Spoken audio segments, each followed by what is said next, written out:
بسم اللہ الرحمن الرحیم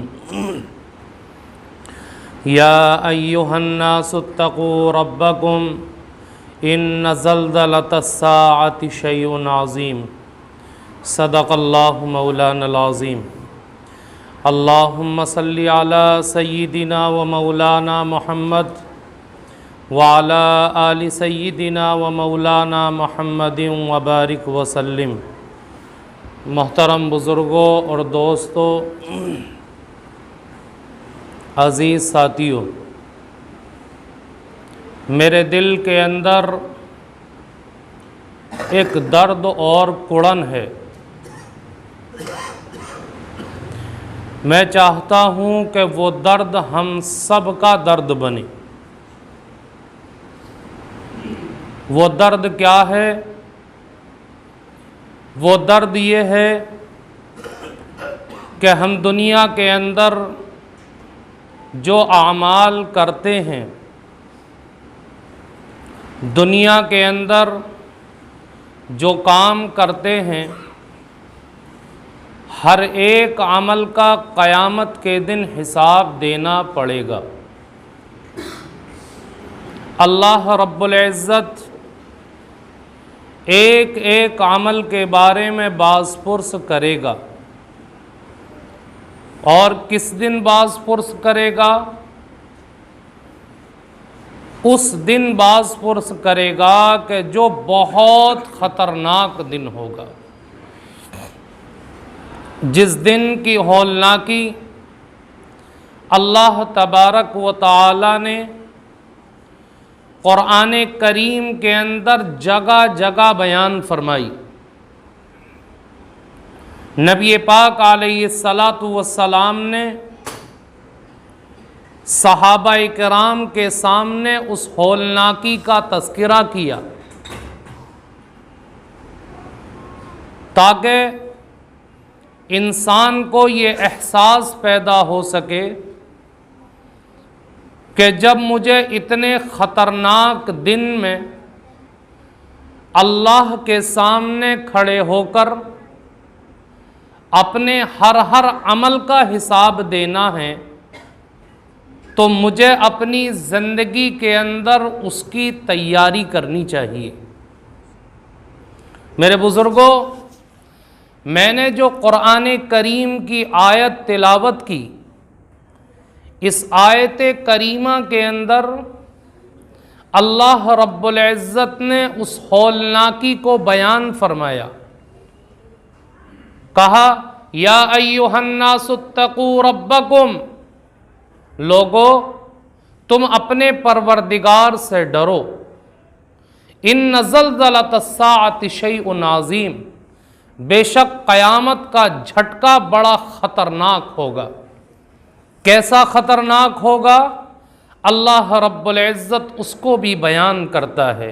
اور اگلی آیت کے اندر فرمایا یوم ترونہا تذہل کل مرضعۃ عما ارضعت، کہ وہ ایسا خطرناک دن ہوگا کہ دودھ پلانے والی عورتیں اپنے بچوں کو دودھ پلانا چھوڑ دیں گی، اپنے بچوں کو بھول جائیں گی، اور ہر حاملہ عورت اس دن کی دہشت کی وجہ سے اپنے حمل کو گرا دے گی۔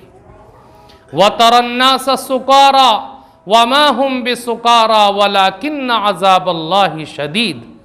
اور اللہ اپنے نبی کو مخاطب کر کے کہتا ہے کہ اے نبی، آپ اس دن لوگوں کو دیکھیں گے کہ جب وہ اٹھائے جائیں گے تو ایسی بے ہوشی ان کے اوپر طاری ہوگی، ایسا نشہ طاری ہوگا کہ اسے دیکھ کر کے لگ رہا ہوگا کہ شاید انہوں نے کوئی نشے کی گولی کھائی ہے، شاید انہوں نے نشہ کیا ہے، جس کی وجہ سے مدہوش ہو کر کے کوئی کھڑا ہوتا ہے، کوئی گرتا ہے، کوئی لیٹتا ہے، ایک عجیب سی کیفیت ہوگی۔ لیکن اللہ فرماتا ہے کہ وہ نشے کی گولی کھائے ہوئے نہیں ہوں گے، وہ بھنگ پیے ہوئے نہیں ہوں گے، بلکہ وہ اللہ کے عذاب کی وجہ سے نشے کے اندر دکھائی دے رہے ہوں گے۔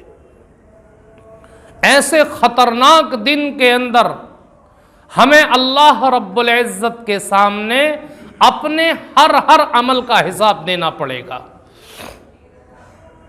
میرے بزرگوں، ایک مرتبہ اللہ کے نبی صلی اللہ علیہ وسلم اپنے گھر کے اندر بیٹھے ہوئے ہیں، حضرت عائشہ رضی اللہ تعالیٰ عنہ بھی پاس میں بیٹھی ہیں۔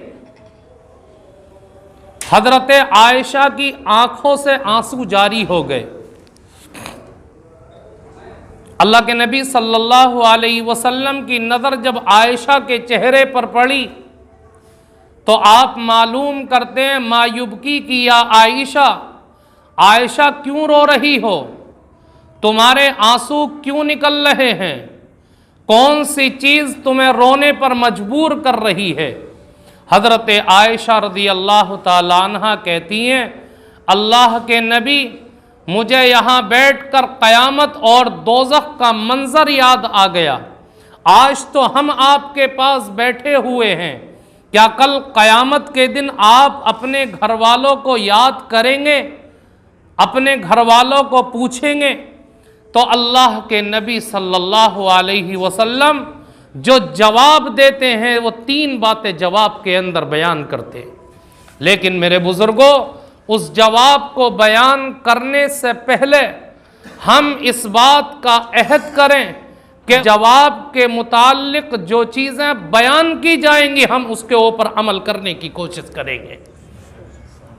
اللہ کے نبی صلی اللہ علیہ وسلم فرماتے ہیں کہ عائشہ، 3 جگہیں ایسی ہوں گی، 3 جگہیں جہاں کوئی کسی کو یاد نہیں کرے گا۔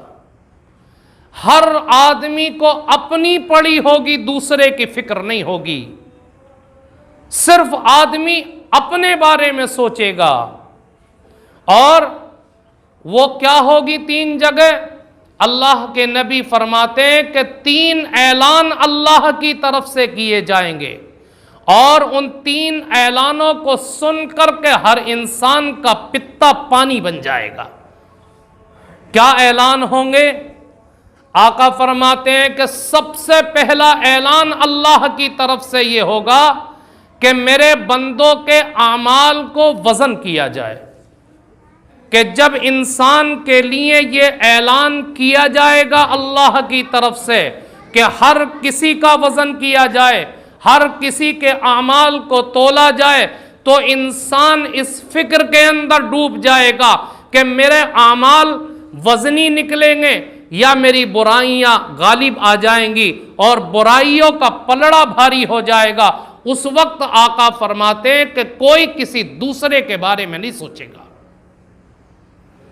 ہر وقت اس کو اس وقت یہ فکر لاحق ہوگی کہ میری نیکیوں کا پلڑا بھاری ہو جائے، کیونکہ نیکیوں کا پلڑا اگر جھک جاتا ہے تو یاد رکھیں اللہ نے اعلان کر دیا کہ جیسے ہی نیکیوں کا پلڑا جھکا انسان کے لیے جنت کا دروازہ کھل جائے گا، اور اس کے لیے عیش و آرام کی زندگی ہے، عیش و عشرت کی زندگی ہے۔ اور اگر انسان کی برائیوں کا پلڑا جھکا تو پھر انسان کے لیے جنت کے اندر جانا مشکل ہو جائے گا، انسان کا ٹھکانہ جہنم کو بنایا جائے گا۔ اب میرے بزرگوں، سوال پیدا ہوتا ہے کہ اس وقت انسان جو افسوس کرے گا، اپنے بارے میں سوچے گا، کیا اس کا افسوس کرنا کوئی فائدہ پہنچائے گا؟ نہیں پہنچا سکتا۔ اگر آپ کو فکر کرنی ہے تو اپنی زندگی کے اندر کریں، زندگی کے اندر اگر فکر کی، اپنی نیکیوں کے متعلق سوچا تو یہ فکر کام آئے گی کل قیامت کے دن۔ اور اگر زندگی اسی طرح بے راہ روی کے ساتھ گزر گئی تو اس وقت جو افسوس کرے گا انسان، اس وقت جو فکر کرے گا اپنے بارے میں، وہ فکر انسان کے کام آنے والی نہیں ہے۔ دوسری بات ایک ذہن میں آتی ہے کہ جی کون سا کام ایسا کرے انسان کہ جس کی وجہ سے اس کی نیکیوں کا پلڑا بھاری ہو جائے اور برائیوں کا پلڑا اوپر ہو جائے۔ ہلکا پڑ جائے۔ تو یاد رکھیں، بزرگوں نے لکھا ہے کہ اپنی زندگی کے اندر 2 کام کر لیں۔ کتنے؟ 2 کام کر لیں۔ پہلا کام، آپ جو بھی اپنی زندگی کے اندر عمل کرتے ہیں وہ عمل محض اللہ کی رضا کے لیے کریں، کسی کو دکھانے کے لیے نہ کریں۔ اگر آپ نے اپنی زندگی کے اندر اعمال تو بہت سارے کیے لیکن اس نیت سے کیے کہ لوگ مجھے متقی پرہیزگار کہیں، لوگ مجھے نمازی کہیں، لوگ مجھے حاجی کہیں، لوگ مجھے دیندار کہیں، آپ اس نیت سے لوگوں کو دکھانے کے لیے عمل کر رہے ہیں تو یاد رکھیں آپ نے پوری زندگی نمازیں پڑھی، آپ نے بہت سارے حج کیے، آپ نے عمرے کیے، آپ نے صدقات کیے، لیکن لوگوں کو دکھانے کی نیت ہے تو ان اعمال کا قیامت کے دن کوئی وزن نہیں ہوگا، کوئی وزن نہیں۔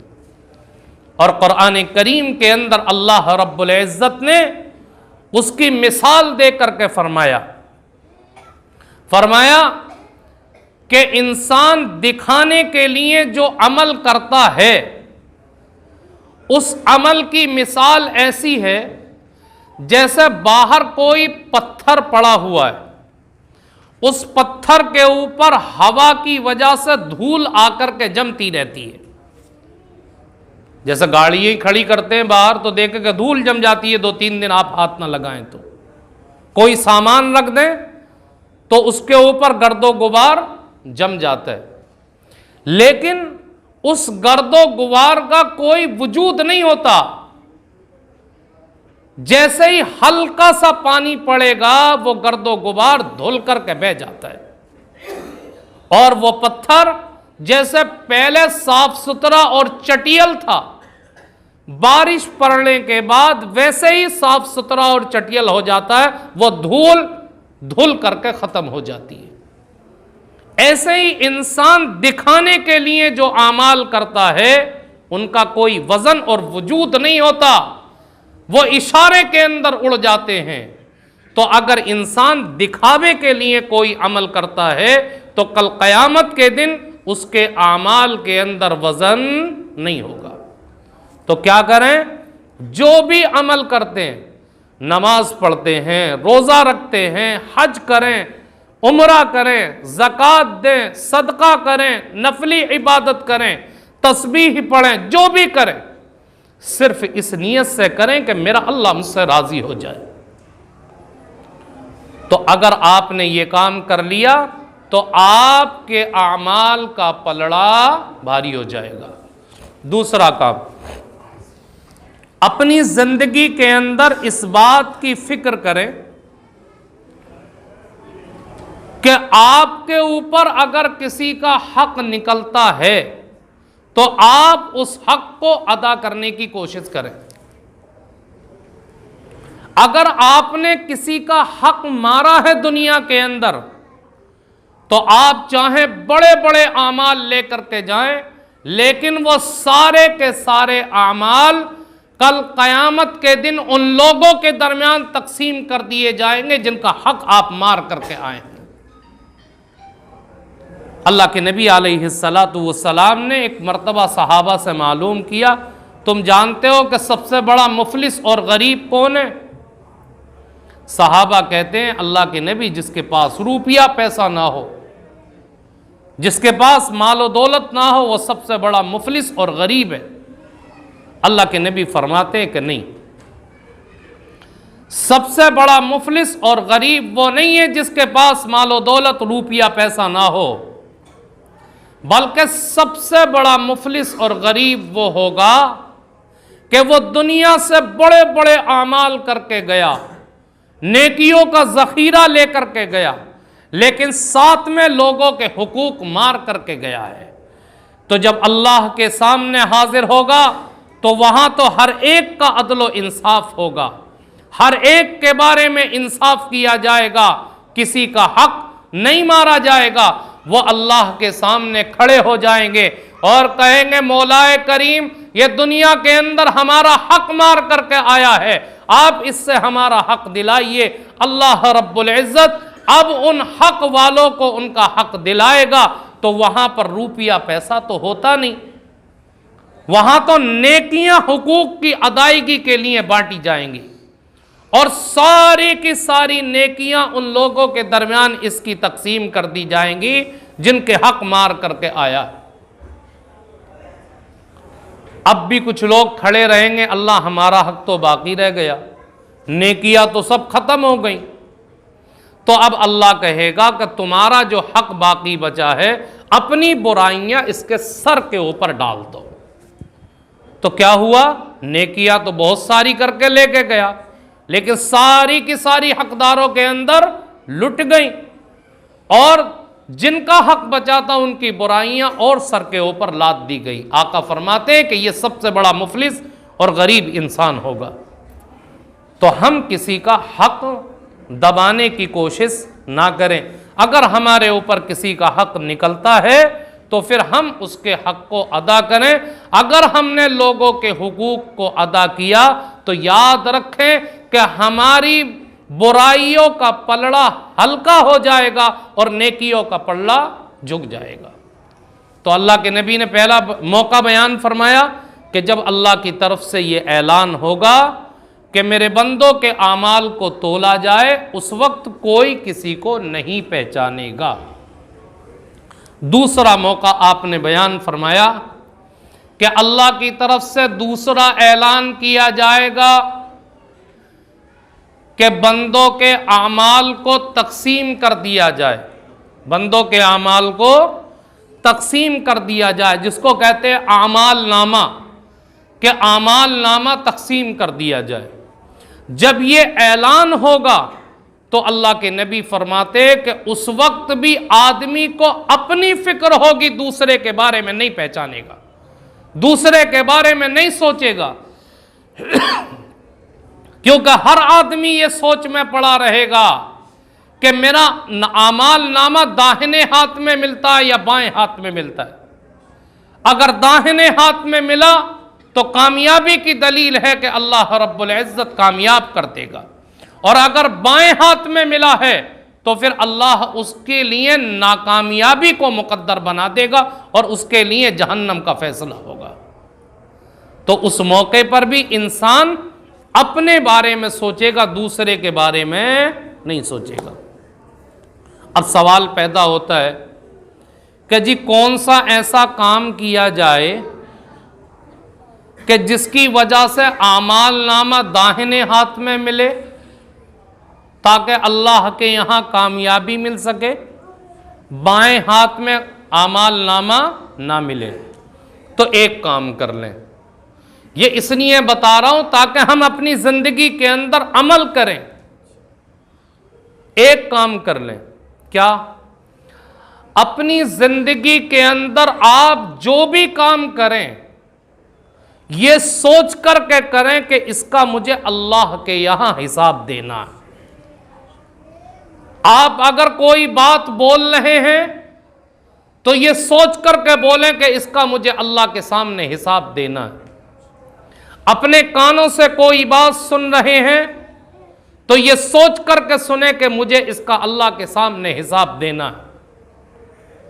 آپ کسی جگہ جا رہے ہیں تو یہ سوچ کر کے جائیں کہ جس جگہ جا رہا ہوں اس کا بھی حساب دینا پڑے گا۔ تو آپ جو کام کریں یہ سوچ کر کے کریں کہ اللہ کے سامنے مجھے اس کا حساب دینا۔ جب انسان ہر کام یہ سوچ کر کے کرے گا تو بتائیں وہ غلط کرے گا؟ غلط کرتے ہوئے اس کے ہاتھ کانپ جائیں گے۔ نہ انسان اپنے ہاتھ کو غلط استعمال کر سکے گا، نہ اپنی زبان کو غلط استعمال کرے گا، نہ اپنی آنکھ کو غلط استعمال کرے گا، نہ اپنے کان کو غلط استعمال کرے گا۔ اگر اس کی آنکھ غلط طرف اٹھتی ہے، نامحرم کی طرف اٹھتی ہے، فوراً دل کے اوپر چوٹ لگے گی کہ آج دنیا کے اندر اس عورت کو دیکھ تو رہا ہے لیکن اس کا حساب بھی اللہ کے سامنے دینا پڑے گا۔ تو آپ یہ ایک کام کر لیں، اگر آپ نے یہ کام کر لیا تو یاد رکھیں کہ انشاءاللہ اللہ کی ذات سے امید ہے ہمارا اعمال نامہ داہنے ہاتھ میں ملے گا۔ تو یہ ایک تو دوسری جگہ یہ ہوئی۔ تیسری جگہ اللہ کے نبی نے بیان فرمائی کہ اللہ رب العزت نے ایک پل بنایا جس کو پل صراط کہتے ہیں۔ وہ پل جہنم کے دونوں کناروں پر واقع، دونوں کناروں کے درمیان، ہر ایک کو اس پل سے گزر کر کے جانا ہے۔ اور اس پل کے بارے میں آقا مدنی جناب محمد الرسول اللہ صلی اللہ علیہ وسلم نے فرمایا کہ وہ پل اتنا خطرناک ہوگا، تلوار سے تیز ہوگا اور بال سے زیادہ باریک ہوگا، اور جہنم کے اوپر بنا ہوا ہے، نیچے جہنم کی آگ دہک رہی ہے، اور اس کے اوپر اندھیرا ہوگا، اور ہر انسان کو اس پل سے گزر کر کے جانا ہے۔ اب آدمی سوچے گا اندھیرا ہے، کیسے قدم رکھوں، کیسے گزروں؟ اگر آدمی گزر گیا تو سامنے جنت ہے، جنت کے اندر چلا جائے گا۔ بہت سارے وہ ہوں گے جو اسی پل سے کٹ کٹ کر کے جہنم کی آگ کے اندر گریں گے۔ اندھیرا ہوگا، چاروں طرف اندھیرا ہی اندھیرا۔ اب کوئی یہ سوچ سکتا ہے، کوئی یہ کہہ سکتا ہے کہ جی جب وہ جہنم کے اوپر بنا ہوا، نیچے جہنم کی آگ دہک رہی ہے تو کچھ تو روشنی ہوگی، جیسا اندھیرے کے اندر آگ جلانے لگے تو روشنی ہوتی نا۔ تو کوئی یہ سوچ سکتا ہے کہ نیچے جب جہنم کی آگ دہک رہی ہے تو کچھ نہ کچھ تو روشنی ہوگی۔ تو یاد رکھیں کہ روشنی نہیں ہوگی، اس لیے کہ جہنم کی آگ اور اس کی لپٹیں ایک دم سیاہ ہوں گی۔ آپ نے بارہا سنا ہوگا جہنم کی آگ کیسی ہے، دنیا کی آگ کی طرح نہیں ہے، بلکہ جہنم کی آگ ایک دم سیاہ ہے، اس کی لپٹیں بھی سیاہ، تو اور زیادہ اندھیرا ہوگا۔ اب آدمی اس اندھیرے کے اندر گزرے گا کیسے؟ اس کے دل کے اندر جو ایمان ہے، اس ایمان کی روشنی اور نور نکلے گا، جیسے لائٹ جل جاتی نا، اور آدمی اپنے ایمان کی روشنی کے اندر اس پل سے گزر کر کے نکل جائے گا۔ اور کچھ لوگ ایسے ہوں گے جو بہت تیزی کے ساتھ گزریں گے، پلک جھپکنے کے بقدر، کچھ بجلی کی طرح گزر جائیں گے، کوئی ہوا کی طرح گزرے گا، کوئی گھوڑے کی طرح گزرے گا، کوئی اونٹ کی طرح، کوئی دوڑنے والے انسان کی طرح۔ ہر آدمی اپنے ایمان کے اعتبار سے گزر جائے گا، جیسا اس کا ایمان مضبوط ہوگا اس اعتبار سے انسان گزرے گا۔ اور جو گنہگار ہوں گے وہ اسی پل کے اوپر کٹ کٹ کر کے جہنم کے اندر گر جائیں گے۔ اگر ان کے اندر ایمان ہے اور کٹ کر کے جہنم کے اندر گرے ہیں تو ایک لمبے وقت کے اندر سزا کاٹ کر کے جہنم سے نکالا جائے گا، لیکن یاد رکھے کہ جہنم کی آگ میں جلنا پڑے گا۔ اب انسان کو کیا کرنا چاہیے ایسا کہ پل صراط پر آسانی سے گزر جائے؟ تو یہاں پر ایک کام کر لیں، اپنے ایمان کی حفاظت کریں، اور ایمان کی حفاظت کرنے کے ساتھ ساتھ اس کو مضبوط بنائیں۔ اور مضبوط کیسے بنے گا؟ اعمال صالحہ کی وجہ سے، اچھے اعمال کرنے کی وجہ سے۔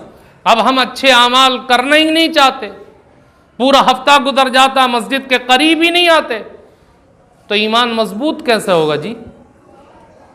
ایمان تو کمزور ہوگا۔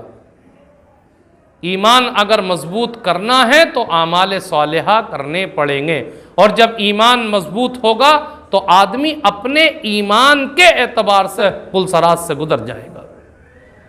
تو اللہ کے نبی نے یہ 3 موقع بیان فرمائے کہ یہاں پر کوئی کسی کو یاد نہیں رکھے گا۔ بہرحال نتیجہ کیا نکلا کہ وہ بہت خطرناک دن ہوگا، اور اس خطرناک دن کے اندر انسان کو اپنے اعمال کا حساب دینا پڑے گا۔ اس لیے میرے بزرگوں، اس وقت اگر افسوس کریں گے، اس وقت اگر ہمیں احساس ہوگا تو اس احساس کا کوئی فائدہ نہیں ہے۔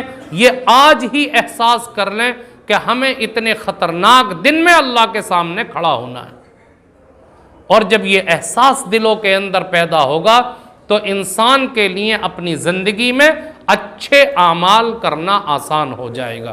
اللہ تعالیٰ یہ درد اور احساس ہر ایک ایمان والے کے دل میں پیدا فرما دے۔ وما علینا الا البلاغ۔